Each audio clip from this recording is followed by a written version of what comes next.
We're going to go ahead and continue with our story, Wayside Story. So we are on chapter 28, and it says Nancy. Okay? Nancy had big hands and big feet. He didn't like his name. He thought it was a girl's name. None of the other children in Mrs. Jules' class thought that Nancy's name was odd. They didn't think of it as a girl's name or as a boy's name. Nancy was just the name of the quiet kid with the big hands and feet who sat over there in the corner next to John. Nancy was very quiet and shy. He was ashamed of his name. He had only one friend, a girl who went to class on the 23rd story of Wayside School. They were friends for a good reason. He didn't know her name, and she didn't know his. They just called each other, "Hey, you," or just plain, "You."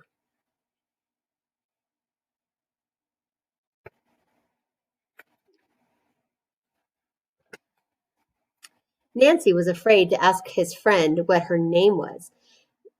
Then he might have to tell her his name. He never could figure out why she never asked, but he was happy just to leave well enough alone. One morning, Nancy and his friend were late.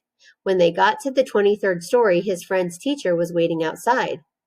"Hurry up, Mac, or hurry up, you're late, Mac," said the teacher. Nancy's friend turned red. She didn't move. "Come on, Mac, shake a leg. Get the lead out," said the teacher. "Your name is Mac?" said Nancy. Mac was very pretty. She had red hair and freckles. She covered her face and ran into the room. "My name is Nancy," Nancy called after her. Mac stepped back outside. "I was ashamed to tell you my name," she said. "Me too," said Nancy. "Nancy's a girl's name." "Oh, I think it's cute," said Mac. "I like the name Mac," said Nancy. "Mac is a boy's name," said Mac. "My mother has a rich aunt named Nancy," said Nancy. "That's why she gave me the name." "My mother once had a dog named Mac," said Mac. "Hey, do you want to trade?" Nancy asked. "Can we?" asked Mac. "I don't see why not," said Nancy. "Okay," said Mac. They both spun around 100 times in opposite directions until they were so dizzy they fell over. When they stood up, Mac was Nancy, and Nancy was Mac. They said goodbye. Then Mac raced up to Mrs. Jules' room. He was no longer shy. "Hi, everybody, my name's Mac," he announced. "I traded names." He held out his big hand. Todd jumped up and shook it. "Hi, Mac," he said. "Glad to meet you." "How you doing, Mac?" said Ron. "Howdy, Mac," said Terrence. "Nice to meet you, Mac," said Bibi. "You traded names?" asked Jason. Jason didn't like his name either. "That's right, Jason, old boy," said Mac. "Is that allowed?" asked Jason. "Why not?" said Mac. "Hey, anybody want to trade?" Jason called. "I'll trade with you," said Terrence. He didn't like his name either. "Wait, I'll trade with you, Terrence," said Mauricia. Mauricia didn't like her name. "No, he's trading with me," said Jason. "I'll trade with you, Mauricia," said Damien. "No, thanks," said Mauricia. "I'll trade with you, Damien," said Mrs. Jules. "No, I want to be Mrs. Jules," said Stephen. It turned out that nobody in Mrs. Jules' class liked his name.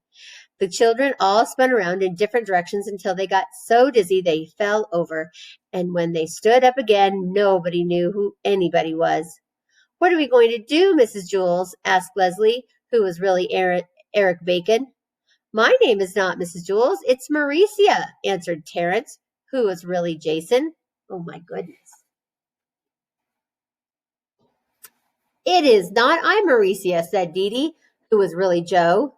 "You're both wrong," said Mauricia. "I'm Mrs. Jules." This went on for an hour. At last they figured out who the real Rondi was. She was missing her two front teeth. After they figured out Rondi, they were able to get Allison pretty easily, and then from there they got DJ, Damien, and Mrs. Jules. She was the oldest one. Eventually they figured out who everybody really was. They had some difficulty deciding which Eric was which, and actually they are still not absolutely sure. Everybody just decided to keep his own name. The children didn't like them, but it made things much easier.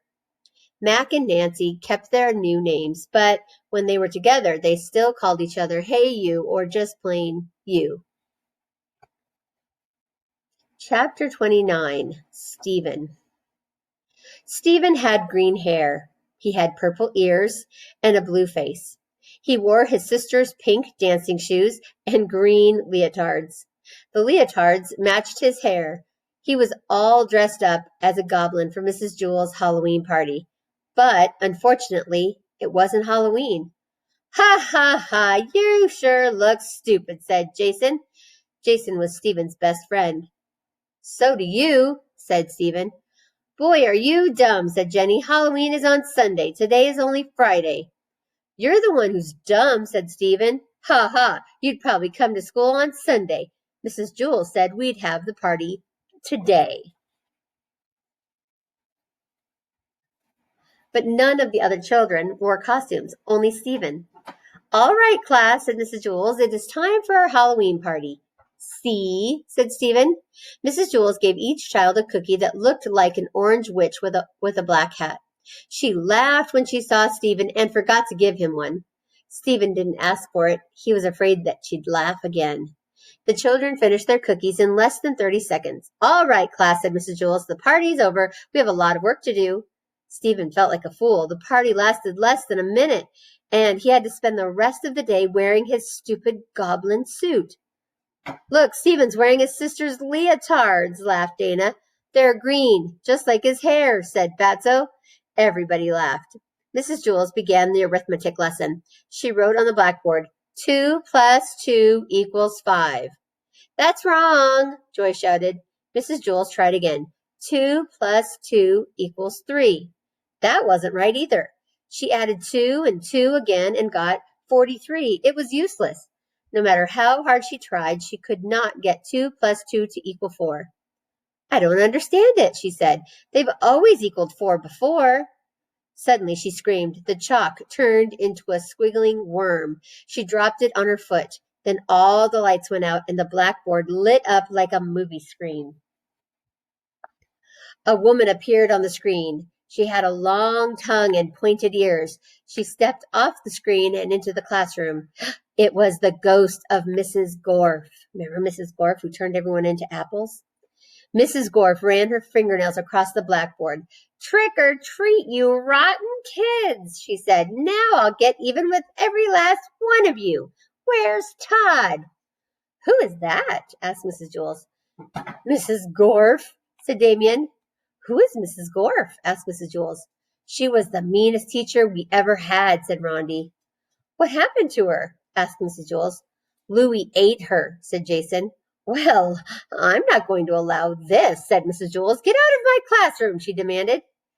It's Halloween, sweet teacher, said Mrs. Gorf. Ghosts can go anywhere they like. I've come for a little class reunion. But it isn't Halloween, said Mrs. Jules. Halloween is still 2 days away. I know, said Mrs. Gorf, but Halloween falls on a Sunday this year, so we are celebrating it on Friday before. Stephen leapt up from his seat. See, I was right, he said. Today is the day we celebrate it, the Friday before. Mrs. Gorf proved it. He ran up to Mrs. Gorf. They all laughed at me and made me feel stupid because I was the only one who got dressed up, but they were the ones who were wrong. You and I are right. He put his arms around Mrs. Gorf and hugged her. Mrs. Gorf gasped and disappeared. The lights came back on. Mrs. Jules picked up the piece of chalk from her floor. She wrote on the blackboard, 2 plus 2 equals 4. Oh, that's good, she said. When 2 plus 2 doesn't equal 4, anything can happen. All the children who had laughed at Stephen now called him a hero, but they told him to change out of his stupid costume. So at lunch, Stephen went home, washed up, and changed. He came back wearing blue jeans and a polo shirt. Of course, his hair was still green. It always was. Chapter 30. Louis. Louis had a red face and a mustache of many colors. He was the yard teacher, the recess teacher, at Wayside School. It was his job to see that the children didn't have too much fun during lunch and recess. And if you haven't already guessed, he is the one who wrote this book. On June 10th, there was a blizzard. Louis was afraid that the children would have too much fun, so nobody was allowed outside. Class, said Mrs. Jules, after you finish your lunch today, come back up to the classroom. You are not allowed outside. The children all went to the lunchroom. Miss Mush had made tuna surprise. They looked at it and then hurried back up the stairs. There was nothing to do.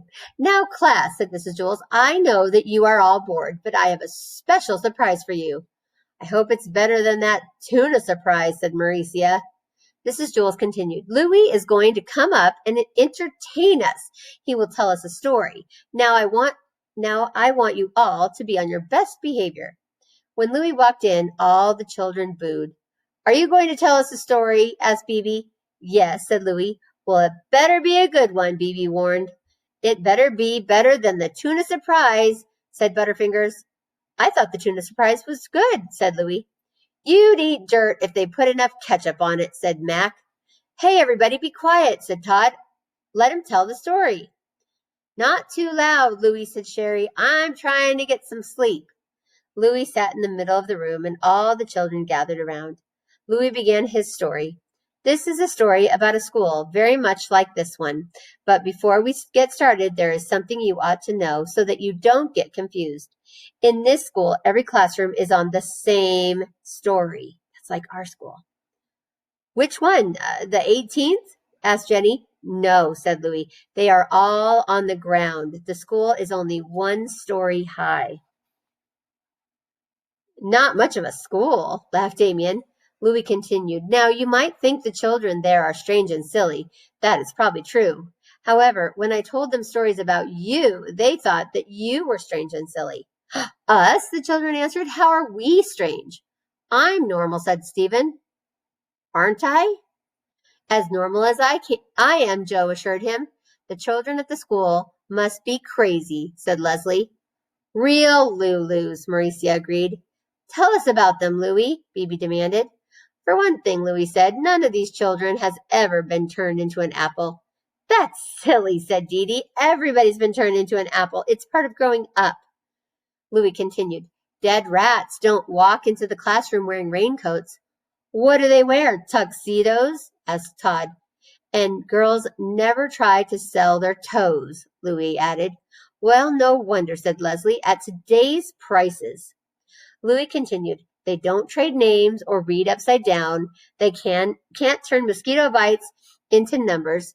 They don't count the hairs on their heads. The walls don't laugh, and 2 plus 2 always equals 4. How horrible, said Damien. That's not the worst of it, said Louis. They have never tasted Mauricia-flavored ice cream. A hush fell over the classroom. Mrs. Jules, I'm scared, said Allison. Is there really a school like that? Of course not, said Mrs. Jules. Louis was just telling a story.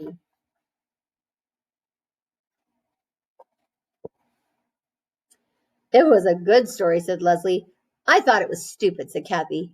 I liked it, said Rondi. It was funny. Mrs. Jules said, Louis, it was a very entertaining story, but we don't really go in for fairy tales here. I'm trying to teach my class the truth. That's all right, said Louis. I have to go down to room 29 now and tell them a story. He started out the door. Class, said Mrs. Jules, let's all thank Louis for his wonderful story. Everybody booed. All right, guys, that is the end of our very first book. And the author, this author, Louis, right here, he's the one who is actually the one telling the stories inside the book.